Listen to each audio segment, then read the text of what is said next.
धन्यवाद देता हूं केंद्र सरकार का कि कहीं ना कहीं उन्होंने इस बात की गंभीरता को समझने का कम से कम उन्होंने प्रयास किया और जिस कमेटी की उन्होंने बात की है कि बनाकर छात्रों से वो बातचीत करेंगे और उनकी जो समस्या है उसको सुनेंगे। बट बहरहाल इस बात को मैं पुनः दोहराऊं कि लोक जनशक्ति पार्टी रामविलास पूरी तरीके से छात्रों के साथ और उनकी तमाम उचित मांगों के साथ खड़ी है। केंद्र सरकार अगर उनकी मांगों का समर्थन करती है या उनकी मांगों को सुनती है और समाधान निकालती है, बहुत अच्छी बात। नहीं तो अगर इस लड़ाई को हम लोग को आगे तक लड़ने की जरूरत होगी, लोक जनशक्ति पार्टी रामविलास मजबूती से छात्रों के साथ खड़ी है।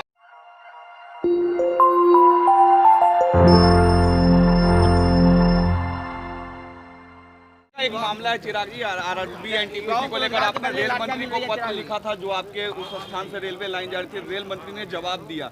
इस पर लगता है कि आपको कुछ करना चाहिए क्योंकि बिहार के करोड़ों लाखों युवा इससे प्रभावित हो रहे हैं। भाई, जब कोई रोजगार मांगने जाता है आप उन पर लाठी चलाते हैं, इससे ज़्यादा दुखद और कुछ नहीं हो सकता। एक तो आप रोजगार नहीं दे पा रहे हैं, रोजगार देने में आप सक्षम नहीं हैं, और उसके बाद जब अपनी उचित मांगों को लेकर बिहार के छात्र सड़क पर उतरते हैं तो मौजूदा सरकार और ख़ास तौर पर क्योंकि लॉ एंड ऑर्डर राज्य सरकार का विषय आता है, तो इसीलिए मैं राज्य सरकार की बात करूंगा कि जिस तरीके से उनके ऊपर बर्बरता से उन पर लाठियां चलाई जाती हैं। भैया, वो वीडियोस मैंने अपने ट्विटर हैंडल से भी और अपने सोशल मीडिया प्लेटफॉर्म पे मैंने पोस्ट किए हैं, जहां पे छात्रों को बुरी तरीके से बिहार की पुलिस उनकी पिटाई कर रही है, उनको मार रही है।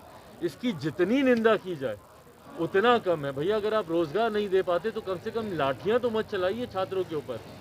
और जहां तक रही बात आरआरबी और एनटीपीसी में भर्ती को लेकर, भैया एक मापदंड तय होता है और अगर आप उस मापदंड को अगर आप फॉलो नहीं करते हैं तो यकीनन छात्र सड़क पर उतरेंगे।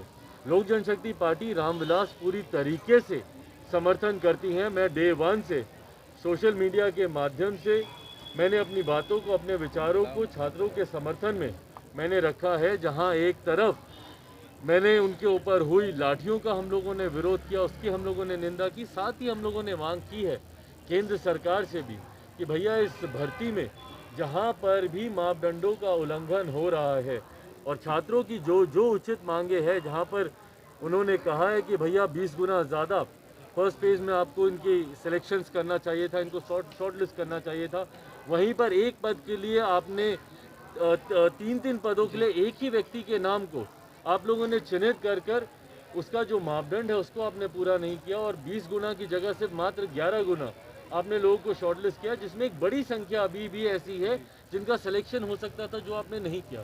तो तमाम इन मापदंड के ऊपर आपको चर्चा करने की आपको ज़रूरत है। मुझे खुशी है, मैं धन्यवाद देता हूं केंद्र सरकार का कि कहीं ना कहीं उन्होंने इस बात की गंभीरता को आपने लोगों को शॉर्टलिस्ट किया, जिसमें एक बड़ी संख्या अभी भी ऐसी है जिनका सिलेक्शन हो सकता था, जो आपने नहीं किया। तो तमाम इन मापदंड के ऊपर आपको चर्चा करने की आपको ज़रूरत है। मुझे खुशी है, मैं धन्यवाद देता हूं केंद्र सरकार का कि कहीं ना कहीं उन्होंने इस बात की गंभीरता को समझने का कम से कम उन्होंने प्रयास किया और जिस कमेटी की उन्होंने बात की है कि बनाकर छात्रों से वो बातचीत करेंगे और उनकी जो समस्या है उसको सुनेंगे। बट बहरहाल इस बात को मैं पुनः दोहराऊं कि लोक जनशक्ति पार्टी रामविलास पूरी तरीके से छात्रों के साथ और उनकी तमाम उचित मांगों के साथ खड़ी है। केंद्र सरकार अगर उनकी मांगों का समर्थन करती है या उनकी मांगों को सुनती है और समाधान निकालती है, बहुत अच्छी बात। नहीं तो अगर इस लड़ाई को हम लोग को आगे तक लड़ने की जरूरत होगी, लोक जनशक्ति पार्टी रामविलास मजबूती से छात्रों के साथ खड़ी है।